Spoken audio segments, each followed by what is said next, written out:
Ndabasuhuje mwe mwese muri kutwumvira hirya no hino hagiye hatandukanye, abari mu Rwanda, abari hanze y'u Rwanda, mu bihugu bigiye bitandukanye muri Afurika, abari mu mpande enye z'isi zigiye zitandukanye, mwese mukaba muri kudukurikirana kuri uru rubuga ku Cyizere Family TV. Ni umuyoboro ugiye kujya ubagezaho ibiganiro bigiye bitandukanye, ibiganiro bizajya byibanda ku muryango nyarwanda ndetse n'indi miryango nyine yubatswe, umuryango ugizwe n'abantu batatu, umugore, umugabo ndetse n'abana. Tugiye kujya turebera hamwe ibyafasha uwo muryango kugira ngo ubeho neza kandi ubeho ufite icyizere cy'ejo hazaza. Nigiye mugiye kujya mubana rero kuri uyu muyoboro. Ngendishuti Isaac. Ni ibiganiro tuzajya twibandaho byubaka umuryango nyarwanda, umuryango uzira amakimbirane, umuryango uzira impfu za hato na hato. Muri ibyo rero nabazaniye ingingo zigera kuri 6 tugiye kurebera hamwe.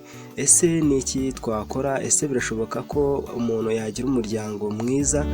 Birashoboka ko wakubaka umuryango buri wese yishimira, akishimira kuba yabarizwa muri uwo muryango? Nabyo birashoboka. Ingingo zigera kuri 6 rero nabateguriye ngiye kubagezaho kugira ngo zijye zidufasha buri munsi mu buzima tugenda tubamo bwa buri munsi. Ingingo ya mbere rero tugiye guheraho iratubwira tuti ni byiza gushyiraho indangagaciro ndetse n'intego z'umuryango. Ugashyiraho indangagaciro ziranga uwo muryango, ugashyiraho intego zigamijwe muri uwo muryango kugira ngo uwo muryango ukore ufite icyo ugamije.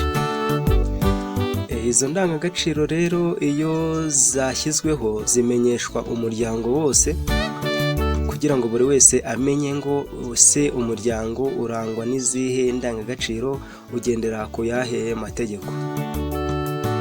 Ese uwo muryango ugamije izihe nyungu, ugamije ikihe gikorwa?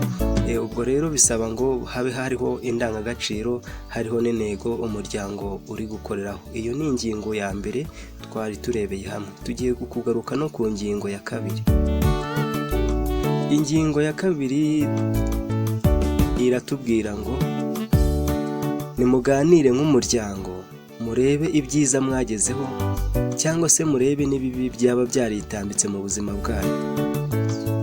Bivuze ngo ugomba kuganira mukareba ibya mwakoze, ese ibyo mwapanze mwabigezeho, ese ntago mwabigezeho, ese byatewe n'iki, ese hakorwa iki kugira ngo ibitaragezweho kandi twari twarabipanze kugira ngo bigerweho. Ese hari ibyihutirwaga bitakemutse, hari ibindi byaba byaritambitse mu byo twari twarapanze ntibigere ku ntego.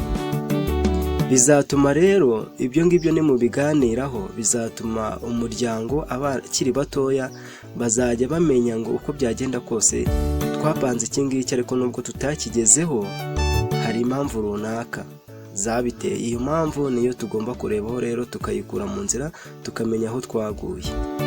Ingingo ya gatatu tugiye gukurikizaho. Ingingo ya gatatu rero iratubwira ngo tugomba guhorana inama mu muryango wacu.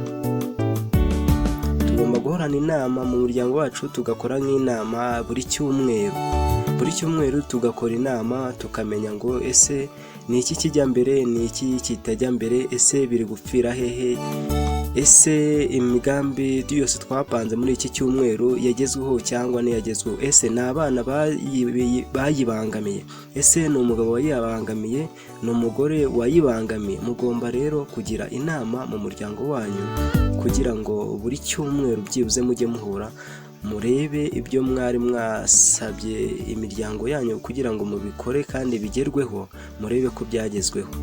Iyo ni inama ya gatatu. Ingingo ya 4, mu muryango mugomba kwiga kujya mujya impaka mu gihe cy'uburakari cyangwa se mu gihe cy'amahoro, mukajya impaka mugasigana ku kintu runaka, kuko igihe muzaba mwasiganye ku kintu runaka bizatuma havamo ibitekerezo byiza kandi byubaka. buri wese agomba kugira uruhare rero muri ibyo byose bigomba kuvugwa mu muryango wanyu. Mugomba kubiganiraho bamwe, kuko ntabwo umwe yavuga igitekerezo ngo ndashaka ko bigenda gutya. Oya, buri wese agomba kugisiganaho icyo ngicyo mugamije kuba mwakora, hanyuma mukaza kwicara mwembi mukavuga ati igisubizo ni iki ngiki cyavuye muri za mpaka twari turimo turajya, ni iki ngiki kivuyemo, mukabyubaha kandi mwese mukabizirikana. Tugiye ku ngingo ya 5. Ingingo ya 5, umuryango wose hamwe uteranye ugomba kujya ufata amafunguro, ugafatira amafunguro hamwe, abana, umugore n'umugabo, mwese mukagira igihe cyiza cyo gusangira amafunguro, mwese muri mu nzu, muri muri salo muganira. Bityo bizatuma abana bisanga mu muryango, bizatuma abagabo n'abagore bose bisanga mu muryango, bose batuje bafite n'umutekano. Niyo mpamvu rero umuryango nk'uwo nguwo, ibyo ngibyo nubyubaha ukabigenderaho, uzagira urugo rwiza kandi uzagira umuryango mwiza ushimishije, kandi umuryango buri wese azishimira kuba yabamo. Ingingo ya 6, ngo gerageza gukorera hamwe n'abo mu muryango wawe, we gutegereza yuko uzajya ukorerwa ikintu runaka, cyangwa se uzajya utegereza ko iki ngiki ni mama uragikora, iki ngiki ni papa uragikora, iki ngiki n'abana bari buze kugikora. Mugerageze mushyire hamwe, mwe mwese musenyere umugozi umwe. Nguwo umuryango Imana yishimira, nguwo umuryango buri wese azishimira kubamo, nguwo umuryango uzabera icyitegererezo abo muturanye bose, nguwo umuryango buri wese azisangamo afite umunezero. Baba ari abana bazisanga batanga ibitekerezo mu rugo, yaba ari umubyeyi w'umumama azatanga ibitekerezo ku muryango kandi byubaka, umubyeyi w'umupapa nawe azatanga ibitekerezo kandi byubaka.